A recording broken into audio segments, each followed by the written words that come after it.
Para abundar sobre este tema, está en la línea telefónica Víctor Quintana, él es exdiputado, investigador de la Universidad Autónoma de Ciudad Juárez y activista integrante del Movimiento por la Paz en Chihuahua. Licenciado Quintana, buenos días. Muy buenos días, Héctor. Un saludo a todo el auditorio de Televisa Radio. Muchas gracias. Cuéntanos algo. ¿Usted le sorprendió esta noticia en torno a que dos militares en activo estuvieron involucrados en un hecho de delincuencia organizada, en esta ocasión secuestro? Bueno, no me sorprende, por desgracia, porque ya hay casos de desaparición forzada en los que están involucrados también militares, como el caso de los 3 jóvenes Alvarado desde diciembre de 2009, desde el 28 de diciembre de 2009, caso que ya está en la Comisión Interamericana de Derechos Humanos, ya está denunciado. Entonces no me sorprende que afortunadamente no fue una desaparición forzada, sino fue un secuestro, y se pidió rescate y al final de cuentas se pudo, valga la redundancia, rescatar a la jovencita. Entonces no me sorprende y creo que es de los riesgos que en todo momento advertimos desde que el ejército empezó a patrullar las calles de Chihuahua, desde que fue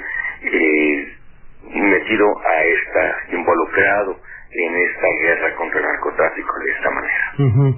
Quiere decir que cuando el ejército comenzó a hacer las labores de policía, porque es lo que han estado haciendo, se contaminó de alguna manera para que algunos de sus integrantes, además de estar realizando desapariciones forzadas, ahora se involucren en temas como el secuestro, de pedir dinero a cambio de la liberación de una persona. Yo creo que sí. Yo creo que al ver los soldados, al ver los militares, la impunidad con que pueden actuar los delincuentes y los dividendos tan altos que pueden obtener de sus acciones delictivas, entonces pues nada les cuesta hacer esto en sus ratos de ocio, en sus momentos francos. No, dígame, por favor. Y tampoco nos extraña esto, Héctor, en la medida en que ustedes informaron ustedes mismos hace 2 semanas ya,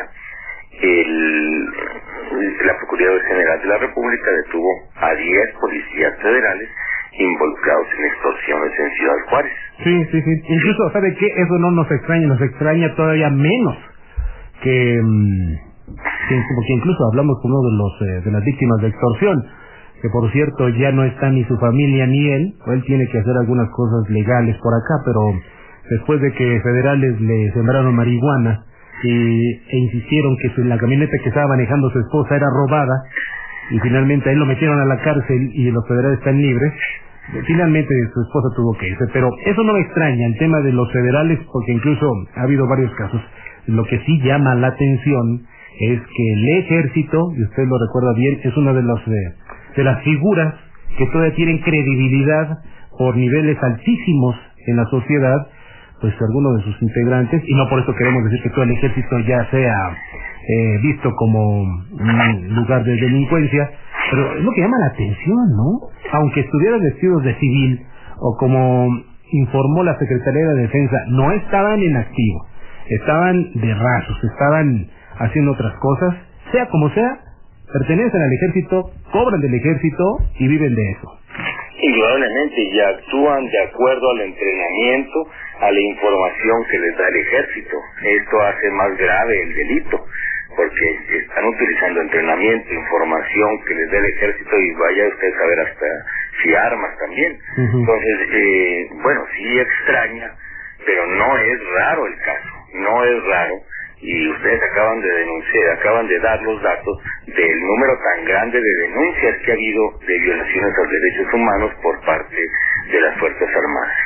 Y si no se entiende ya por una vez que esta estrategia está causando, además de todos los perjuicios que se han denunciado, que se enloda la imagen del ejército, y no porque haya alguien empeñado en estar atacando a las Fuerzas Armadas, sino porque hay estas realidades en que se convierten algunos miembros del ejército en miembros de la delincuencia organizada.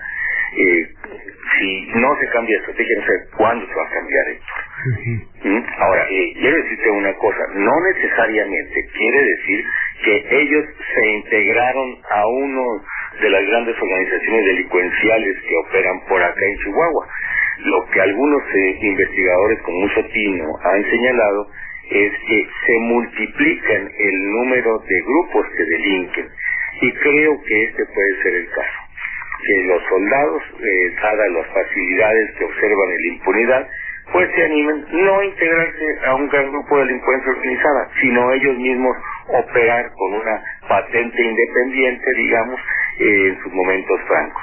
Y esto es muy grave. Y es propiciado también por la opacidad que las Fuerzas Armadas han tenido y la cerrazón ante las denuncias múltiples, ya centenas de denuncias de violación de los derechos humanos, que no han presentado a los elementos de las Fuerzas Armadas presuntamente responsables, que no han querido, han sustraído a la justicia civil todos estos casos. Creo que debe actuarse con justicia de manera ejemplar, de manera que se escarmienten y no haya ningún otro miembro de las Fuerzas Armadas que se anime a delinquir.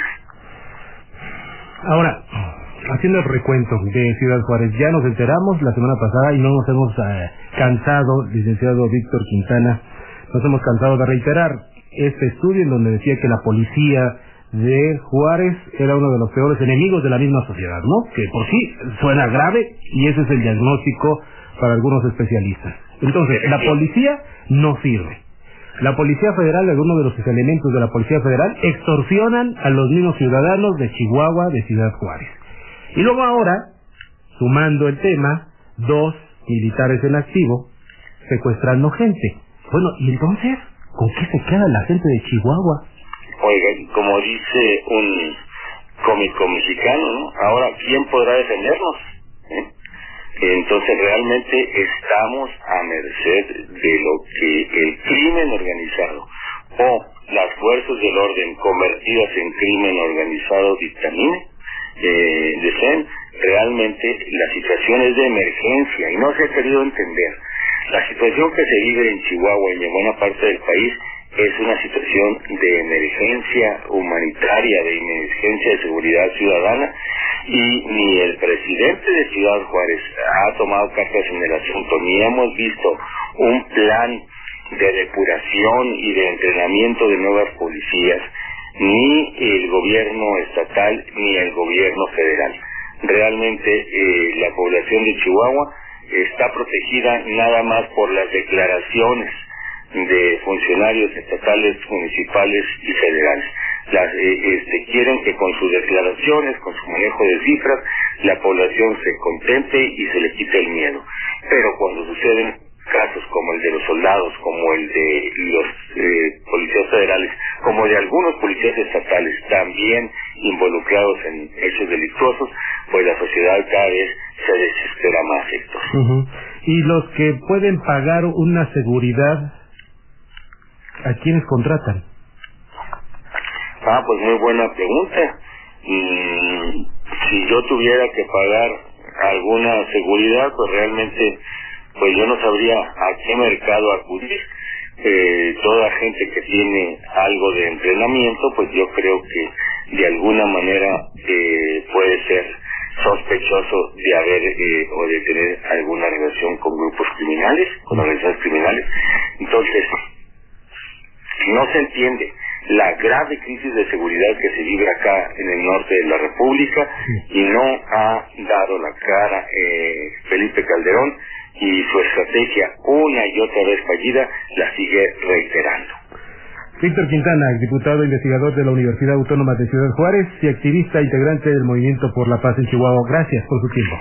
Gracias a ti, Héctor. Hasta luego. Hasta luego. Cuando uno escucha en voz de un especialista, investigador de la Universidad Autónoma de Ciudad Juárez, investigador, cuando uno escucha decir de parte de él, ¿y ahora quién nos va a defender? Ahí en Chihuahua. ¿quién queda para defendernos? ¿Qué pensar? ¿Usted qué dice todo esto? Márquenos 51668900, 01800 718 1414, 8:20. Reporte